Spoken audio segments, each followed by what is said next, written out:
Hello everyone, मेरा नाम जसमीत है। जैसे कि आपको पता है कि मैं पिछले 15 साल से यूएई मार्केट में ट्रेड कर रहा हूँ और स्पेशली फॉरेक्स के अंदर हम लोग काफ़ी ट्रेड करते हैं।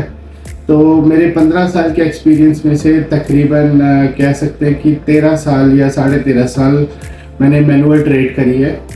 और जो रिज़ल्ट्स मुझे रोबोट ट्रेड के साथ मिले हैं, जो हमारी एआई ट्रेड आजकल चलती है, वो मुझे पिछले 13 साल में उतने बेहतर रिजल्ट नहीं मिले। क्योंकि प्रॉफिट मेकिंग एक अलग चीज़ है, लेकिन सेफ्टी के साथ प्रॉफिट मेकिंग एक दूसरी चीज़ है। तो जो हम रोबोट के साथ में अपने ट्रेड के अंदर जो अपना रिस्क एपेटाइट को हम लोग कंट्रोल कर सकते हैं, वो हम मैनुअल ट्रेड के साथ नहीं कर सकते। क्योंकि मैनुअल ट्रेड के अंदर ड्रॉ डाउन बहुत ज़्यादा जा सकता है, लेकिन अगर हम अपने पैरामीटर्स को थोड़ा टाइट करके, थोड़ा स्ट्रिक्ट करके रोबोट के अंदर डाल दें, तो वो हमको गलती की गुंजाइश नहीं देता। तो मैं आपको फ़ायदे बताता हूँ रोबोट के, क्योंकि काफ़ी लोग मुझे पूछते हैं कि क्या डिफरेंस है रोबोट ट्रेडिंग में और मैनुअल ट्रेडिंग में। सबसे पहला तो यही है कि आपका टाइम बहुत ज़्यादा सेव हो जाता है। रोबोट के अंदर हमें पैरामीटर डाल के बैठ के सिर्फ उसको मॉनिटर करना होता है, जबकि ट्रेडिंग के अंदर हमको बैठ के ट्रेड करना पड़ता है। हमें हर टाइम मार्केट के अंदर ट्रेड के लिए तैयार रहना पड़ता है जैसी मूवमेंट आती है। और बहुत सारे अकाउंट्स को मैनेज करना मैनुअली बहुत ज़्यादा डिफिकल्ट होता है, जबकि रोबोट के साथ हम लोग बहुत सारे अकाउंट, इवन की 100, 150, 200, 250 अकाउंट्स को भी हम इजीली मैनेज कर सकते हैं अगर हमारे पैरामीटर सही हैं तो। दूसरा फैक्टर ये होता है गाइस कि जैसी ट्रेड आती है तो जो ट्रेड का टाइम होता है ना, वो बहुत शॉर्ट होता है। तो एकदम हमें टाइम देना पड़ता है। मान लो हमारा 10 पिप नीचे या 20 पिप नीचे हमारा बाई का ऑर्डर लगा हुआ है, तो वो ऑटोमेटिकली अगर हमारे रोबोट के अंदर हमने फीड कर रखा है तो वो एग्जीक्यूट हो जाएगा। और मान लो उसी 5 सेकंड के अंदर, 10 सेकंड के अंदर मूवमेंट आ गई तो वो निकल भी जाएगा। लेकिन मैनुअली ये सब करना, मैं 100, 150, 200 या 10-20 अकाउंट्स की बात नहीं करता, एक अकाउंट के ऊपर भी डिफिकल्ट हो जाता है जब मार्केट बहुत ज़्यादा वॉलेटाइल होती है, specially at the time of news. तो एक हमारा ये फायदा होता है। तीसरा फायदा क्या होता है गाइस, नॉर्मली मैनुअल ट्रेडर्स रात को सो जाते हैं, तो डेफिनेटली काम भी तो करना है सुबह उठ के। लेकिन रोबोट के अंदर अगर पैरामीटर डाले हैं और मान लो 2 बजे एज पर यूएई टाइमिंग, अगर ऑस्ट्रेलिया मार्केट खुलती है 2:30 बजे, न्यूजीलैंड मार्केट खुलती है लेट से, तो उस टाइम पे जो मूवमेंट आती है वो हमारा रोबोट कैप्चर कर लेता है। क्योंकि कभी कभी क्या होता है, स्पेशली ऑयल के अंदर या जैपनीज येन के अंदर ओवरनाइट बहुत मूवमेंट आती है, तो वो हम लोग मैनुअली नहीं कर सकते, वो हमारा रोबोट काम करता है। कभी कभी कोई पोजीशन रात को कटती है तो वो हम लोग क्योंकि सो रहे होते हैं, लेकिन रोबोट वो सारी पोजीशंस को स्क्वायर अप कर सकता है।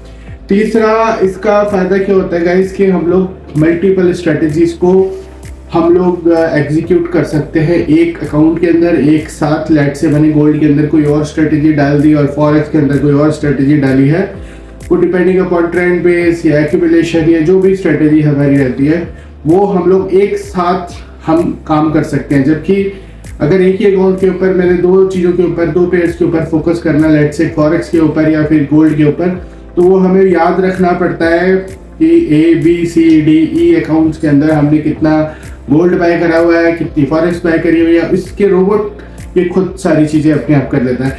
तीसरा guys, at the time of news कभी कभी हमारी पोजीशंस खड़ी होती है, या हमारी पोजीशंस जब हम मैनुअल ट्रेड करते हैं तो वो फंस सकती है, हमें हेज करना पड़ जाता है। लेकिन रोबोट इन सारी चीज़ों का भी ध्यान रखता है। तो जैसी मार्केट वॉलेटिलिटी कम होती है बिफोर न्यूज़ या फिर at the time of news कोई आती है, तो वो रोबोट सब कुछ अपने आप मैनेज कर लेता है। तो ये गाइस कुछ पॉइंट्स हैं जिसकी वजह से मैं ये सबको बोलता हूँ कि जो हमारी रोबोट ट्रेडिंग है वो बहुत एक्यूरेट है। कुछ टाइम के लिए होल्ड करना पड़ सकता है, कुछ टाइम के लिए आपको थोड़ा सा ड्रॉ डाउन दिख सकता है, लेकिन अल्टीमेटली वापस सारी पोजीशन आ जाती है। और हमारे तकरीबन अब 9-10 महीने हो गए हैं जो हमने पहले पायलट टेस्टिंग करी थी एक तरीके से 1.5 साल की, लेकिन अब जो हमारा रोबोट की परफॉर्मेंस है वो पिछले 8-9 महीने से बिल्कुल एक ट्रेंड के ऊपर एक तरीके से हमारी जा रही है। अभी मैं सैटरडे को एक मीटिंग करके आया था, एक हमारे इंडियन क्लाइंट है, तो उन्होंने हर मंथ के हिसाब से देखी थी, तो एक बहुत ही ज़्यादा एक एवरेजिंग और एक स्टेटिक परफॉर्मेंस आ रही थी। तो जो भी मैंने उनके प्रोडक्ट्स के ऊपर लगा रखा, तो एक जैसी परफॉर्मेंस। तो ये एक सबसे बड़ा फैक्टर है कि आप रोबोट ट्रेडिंग को क्यों रिलाई कर सकते हो, क्योंकि एक ही तरीके की परफॉर्मेंस है। ऐसा नहीं है कि ड्रॉ डाउन बहुत ज़्यादा जा रहा है या परफॉर्मेंस। तो गाइस, अगर प्रॉफिट बहुत ज़्यादा बनता है ना कभी कभी हम मैनुअल ट्रेड के अंदर, तो आप ये याद रखना, अगर प्रॉफिट है उतना, तो उतना ही आपका लॉस का परसेंटेज भी है। और हाँ, हो सकता है कि मेरे साथ कुछ क्लाइंट्स हैं जो इस बात से एग्री नहीं करते हो, लेकिन मैं उनको दिखा सकता हूँ हमारी परफॉर्मेंस किस तरह की चलती है। तो ठीक है गाइस, अगर आपको भी रोबोट ट्रेडिंग शुरू करनी है, यू कैन कॉन्टैक्ट jfbmarkets.com के ऊपर हमारी वेबसाइट है, यहाँ से भी कर सकते हो। हमारे कॉन्टैक्ट नंबर भी होंगे वीडियो के नीचे। सो अगर किसी का कोई क्वेश्चन वगैरह भी है, आप वो भी पूछ सकते हो। Thank you very much.